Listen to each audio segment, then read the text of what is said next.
आई आ ॾियारी आई आ, ॾिसूं हर हंधि जगमगाईंदड़ ॾिया। ॾियारी ॾींहुं हर कोई घरनि जी साफ़ सफ़ाई करे घरनि खे ॾीयनि, फानूसनि ऐं गुलनि सां सींगारींदो आहे ऐं शाम जो नवां कपिड़ा पाए शुभ मुहूर्त में लक्ष्मी पूजन जी तयारी कंदो आहे। दरवाज़े जे ॿाहिरि माता लक्ष्मीअ जे स्वागत लाइ रंगोलियूं सजायूं वेंदियूं आहिनि।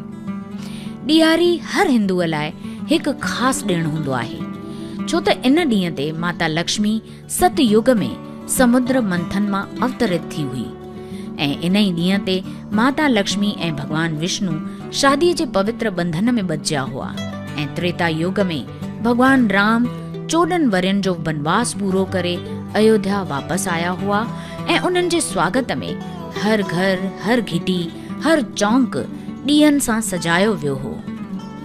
अॼु बि हर हिंदू समाज पंहिंजनि रीतियुनि रिवाज़नि मौजूदु लक्ष्मी पूजा कंदो आहे, पर असां सिंधियुनि जी ॾियारीअ जी पूजा थोड़ी अलॻि आहे। असीं सिंधी हटड़ियूं रखी, पूटड़ा ठाहे, बड़ देव जो चित्र ठाहे लक्ष्मी माता जी पूजा कंदा आहियूं। सिंधी क़ौम शुरूअ खां ई हिकु वापारी क़ौम लेखी वई आहे ऐं इहा असांजी सुञाणप बि आहे। इन जी झलक ॾियारीअ जी पूजा में बि ॾिठी वेंदी आहे। हर सिंधी लक्ष्मी माता जी तस्वीर अॻियां हटड़ियूं रखंदो आहे। हटड़ियूं मतिलब असां सिंधियुनि लाइ हट मतिलब दुकान। घर में केतिरा मर्द आहिनि उन हिसाब सां ओतिरियूं हटड़ियूं रखियूं वेंदियूं आहिनि, मतलब त हर हिकु मर्द जो पंहिंजो दुकान। पर जीअं जीअं वक़्तु गुज़रंदो वियो, पुट ऐं पोटरा अलॻि थींदा विया, त हाणे जोड़े जे हिसाब सां 2 हटड़ियूं रखियूं वेंदियूं आहिनि। इन जी मन्यता आद जुगाद खां इहा आहे, छो त असांजा वॾड़ा हट जी पूजा कंदा हुआ, छो त उन्हनि जो चवणु हो हट मां ई लक्ष्मी ईंदी आहे ऐं लक्ष्मीअ सां घर हलंदो आहे। इन करे सॼो कुटुंब गॾु थी इन हट में लक्ष्मी माता जो वास कराए उन जी पूजा कंदो हो ऐं इन हटड़ीअ में असां मितेरो बि रखंदा आहियूं। इन जी मन्यता इहा आहे त माता लक्ष्मीअ जो वाहन उल्लू आहे ऐं उल्लू इहो मितेरो खाईंदो आहे। ऐं छो त सिंध में मितेरनि जी पोख वधीक थींदी हुई, असांजा वॾड़ा मितेरनि जूं भाॼियूं ऐं कचरियूं ठाहे खाईंदा हुआ, मेवे वांगुर बि खाईंदा हुआ। इन करे मितेरे खे शुभ ऐं सौभाग्य जो प्रतीक करे हटड़ीअ में रखियो वेंदो हो।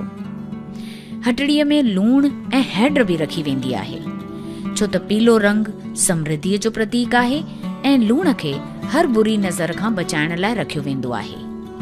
गॾु रखबी आहे मिठाई ऐं लाई, जेका पूजा खां पोइ प्रसाद करे विरहाइबी आहे। हटड़ियुनि अॻियां ॾीया ॿारे हट खे रोशन कयो वेंदो आहे ऐं माता लक्ष्मीअ खां हट जे भागनि भरियल हुअण जो आशीर्वाद घुरियो वेंदो आहे। हटड़ियुनि पुठियां सिंधी पूटड़ो बि ठाहींदा आहिनि, जेको अॻे गुली मतिलब त नीरे रंग सां या ॻाढ़े रंग सां ठाहियो वेंदो हो। ॻाढ़ो रंग परिवार जी औरत जे लाभ लाइ शुभ लिखियो वेंदो आहे ऐं नीरो रंग घर जे लाइ साफ़ सुथरो लिखियो वेंदो आहे। ऐं इन ई पूटड़े में कोई 5 त कोई 7 ॾाकणूं ठाहींदो आहे, जंहिंजो सिधो मतिलब वंश सां हूंदो आहे। गॾु ई नाच कंदड़ गुॾा ऐं गुॾियूं ठाहिया वेंदा आहिनि, जेके ख़ुशीअ जो इज़हार कंदा आहिनि। लक्ष्मी पूजा में सिंधी चांदी ऐं सोन जे सिकनि जी बि पूजा कंदा आहिनि। सिकनि खे कचे खीर में भिॼाए करे मथां कुमकुम जो टीको लॻायो वेंदो आहे। पूजा खां पोइ सिकनि खे अखियुनि ऐं ॾंदनि जे विच में रखियो वेंदो आहे। ईअं करे असां माता खां भाग ऐं सेहत जो आशीर्वाद वठंदा आहियूं ऐं चवंदा आहियूं ॾियारी आई दानत वई, मतिलब त ॾियारी आई ऐं ग़रीबी वई। पूजा खां पोइ फटाकनि ॿारण खां पहिरीं असां सिंधी काना मतिलब त मेलूड़ा ॿारींदा आहियूं। घर में जेतिरा भाती हूंदा आहिनि ओतिरा काना ॿारिया वेंदा आहिनि। काननि जे हिक पासे कपिड़ो ॿधी तेल या घासलेट विझी ॿारे करे असां चवंदा आहियूं ॾियारी नंढे वॾे ॿारी, नंढो वॾो चिॿड़ मिठो, ॾियारीअ जो ॾीओ ॾिठो। पोइ काना असीं घरनि जे ॿाहिरि मशालुनि वांगुरु रखी भॻवान राम जो स्वागत कंदा आहियूं। काना घर जे ॿाहिरि रखण खां पोइ घर जा सभई भाती फटाका ॿारे मिठाइयूं खाई ख़ुशियूं मनाईंदा आहिनि। हीअ ॾियारीअ जे पूजा जी परंपरा आद जुगाद खां असांजे वॾड़नि जी ॾिनल आहे, जेका अॼु ताईं हलंदी पई अचे ऐं इन परंपरा खे संभाले रखणु असां सभिनी सिंधियुनि जो फर्ज़ आहे।